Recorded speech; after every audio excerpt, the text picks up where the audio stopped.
बिस्मिल्लाहिर्रहमानिर्रहीम। आज हम जावा क्लासेस की बात करेंगे। इससे पहले चैप्टर में हमने कंट्रोल स्टेटमेंट्स को अंडरस्टैंड किया था कि जावा में कौन कौन सी कंट्रोल स्टेटमेंट्स हैं, जिसमें हमने फॉर लूप की बात की थी, फॉर ईच लूप की बात की थी, वाइल लूप की एंड डू वाइल लूप्स की। और उससे पहले जो चैप्टर था उसमें फंडामेंटल्स ऑफ जावा, जिसमें हमने देखा था कि जावा में हम ऑब्जेक्ट्स को कैसे, वेरिएबल्स को कैसे क्रिएट कर सकते हैं, वेरिएबल्स को कैसे डिक्लेयर कर सकते हैं, वेरिएबल्स को इनिशियलाइज कैसे कर सकते हैं, कौन कौन से ऑपरेटर्स यूज़ होते हैं, कौन कौन सी डेटा टाइप्स हैं। ये सारी चीज़ें हमने स्टेप बाय स्टेप जो है तो डिस्कस की थी। और हमने जितनी भी कोड एग्जांपल्स देखी हैं तो उसमें हमने हमेशा एक क्लास क्रिएट की थी और उस क्लास के अंदर एक main public static void main function जो है तो हमने उसको बनाया था। और उस के अंदर हमने डिफरेंट जो है तो वेरिएबल्स को इनिशियलाइज करने के बाद लूप्स को और कंट्रोल स्टेटमेंट्स को एग्जीक्यूट किया था। तो आज का जो लेक्चर है इसमें हम बेसिकली थोड़ा सा इन डेप्थ एनालिसिस करेंगे जावा क्लासेस का। तो जैसे हम कहते हैं कि जावा is a pure object oriented programming language. तो इसका मतलब है कि जावा में जो भी हमने कोड करना है वो बेसिकली क्लासेस में ही जो है तो इनसाइड द क्लास ही हम उसको कोड करेंगे। तो आज हम इसको इन डेप्थ एनालिसिस करेंगे। तो क्लास इज़ बेसिकली आप कह सकते हैं कि जिसमें आप सिमिलर प्रॉपर्टीज़ के जो वेरिएबल्स हों आप उनको रख सकें, जो सिमिलर प्रॉपर्टीज़ के जो मेथड्स हैं आप उनको क्लासेस के अंदर डिफ़ाइन कर सकते हैं। जैसे मैं कहता हूँ स्टूडेंट की एक मैं क्लास बना दूँ, और जैसे ही आपकी क्लास की रिस्पॉन्सिबिलिटी चेंज होती है, टीचर आ जाता है, तो टीचर के लिए मैं अलग से एक क्लास बनाऊं। तो स्टूडेंट की क्लास में सिर्फ स्टूडेंट होंगे, इसलिए मैंने कहा कि स्टूडेंट की मैं एक अलग से क्लास बनाऊंगा। और अगर फैकल्टी है, टीचर्स की मैंने अलग से क्लास बना दी। इसी तरह और एडमिनिस्ट्रेशन है तो उनकी मैंने अलग से क्लास बना दी। तो एक क्लास के अंदर सिमिलर ग्रुप ऑफ एट्रीब्यूट्स या वेरिएबल्स को हम जो है तो रखते हैं और फंक्शंस को डिफाइन करते हैं। ठीक है जी। अगर स्टूडेंट की क्लास होगी तो स्टूडेंट का जो है तो नेम, रजिस्ट्रेशन, ये आप उसके वेरिएबल्स डिफ़ाइन कर सकते हैं। स्टूडेंट का ईमेल एड्रेस है और फंक्शन में इनरोलमेंट का आ जाएगा। और इसी तरह स्टूडेंट का मार्कशीट का, एग्ज़ाम का, ये सारे उसके फंक्शंस आ जाएंगे। तो अभी हम देखते हैं कि जावा में हम क्लासेस को कैसे जो है तो डिक्लेयर कर सकते हैं, कैसे हम जो है तो क्लासेस को यूज़ करेंगे।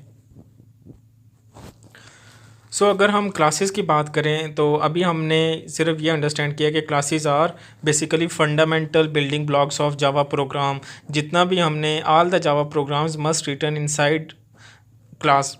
जो भी हमने जावा में कोड लिखना है वो हमेशा हम क्लास के अंदर जो है तो उन कोड्स को लिखेंगे। और एक क्लास के अंदर डिफरेंट वेरिएबल्स हो सकते हैं और मेथड्स हो सकते हैं, फंक्शंस हो सकते हैं।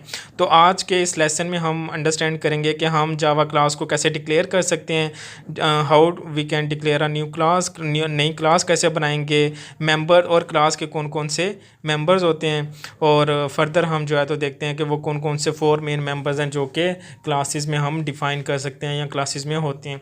तो अगर हम मेंबर्स ऑफ क्लास की बात करें तो इंस्टांस वेरिएबल्स बेसिकली, जिसको हम कह सकते हैं कि वेरिएबल्स ऑफ अ क्लास, आपने एक स्टूडेंट की क्लास बनाई है और उसमें स्टूडेंट का नेम है, एड्रेस है, ईमेल है, तो ये आप कह सकते हैं कि ये इंस्टांस वेरिएबल्स हैं उस क्लास के।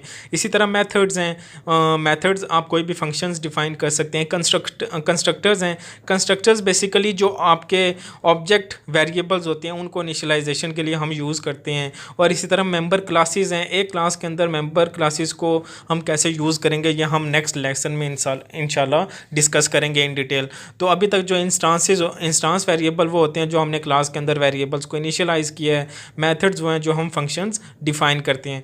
और use of a keyword class को बनाने के लिए हम क्लास का एक कीवर्ड यूज़ करेंगे। और ये हमने फर्स्ट जावा प्रोग्राम में एक बार डिस्कस की थी कि जो फर्स्ट लेटर होता है वो बेसिकली आपने हमेशा कैपिटल रखने क्लासेस का। तो अगर एक जनरल फॉर्म को हम देखें तो ये हमने क्लास का एक कीवर्ड यूज़ किया, उसके बाद ये क्लास का नाम आ जाएगा। जैसे यहाँ पे एक्सप्लेनेशन है कि क्लास इज़ द कीवर्ड, ये जो क्लास नेम है ये क्लास का आपका नाम आ जाएगा जिसका फर्स्ट लेटर आपने कैपिटल रखना है। टाइप 1 ये आपकी कोई डाटा टाइप है, जैसे इंटीजर मैं लिख दूँ और यहाँ पे इंस्टांस वेरिएबल कोई आपके वेरिएबल का नाम है, जैसे मैं लिख दूँ यहाँ पे int roll number, int registration number. और ये टाइप 2 ये मेथड की रिटर्न टाइप है और यहाँ पे फंक्शन का नाम है, यहाँ पे फंक्शन का पैरामीटर्स है और ये बॉडी ऑफ फंक्शन। इसमें आप कोई भी जो है तो लाइन ऑफ कोड लिख सकते हैं। अगर इसकी एग्जांपल देखिए, कोड एग्जांपल, तो ये हमने एक क्लास का कीवर्ड यूज़ किया है। बेसिकली। और उसके बाद हमने क्या किया, एक रेक्टेंगल की हमने क्लास का नाम रखा है। ये इंट विड्थ और इंट हाइट क्या हमारे पास आगे वेरिएबल्स आगे, ठीक है, जिसको हम ग्लोबल वेरिएबल्स भी कह सकते हैं। और एक हमने यहाँ पे फंक्शन डिफाइन किया, उस फंक्शन का नाम क्या है, एरिया, और उसकी ये डाटा टाइप क्या है, रिटर्न टाइप इंटीजर है, ठीक है। तो ये बेसिकली एक क्लास का स्ट्रक्चर है कि अगर आपने जावा में क्लासेस को डिक्लेयर करना है तो आप कैसे कर सकते हैं, क्लास का कीवर्ड यूज़ करेंगे, उसका नाम आएगा, फिर कुछ जो है तो इंस्टांस वेरिएबल्स आ जाएंगे जिनको हम ग्लोबल वेरिएबल कहते हैं, और ये एक फंक्शन आ जाएगा जिसको हमने इंट एरिया कहे। तो आई होप आपको अंडरस्टैंडिंग हुई होगी कि आपने इस जो है तो क्लास को कैसे डिक्लेयर करना है और आप उसे कैसे आप उसे डिफ़ाइन कर सकते हैं। तो दिस इज़ वेरी इंपॉर्टेंट कि आपको इसकी अंडरस्टैंडिंग हो। Thank you so much. आपको कोई भी क्वेश्चन है तो आप लोग पूछ सकते हैं।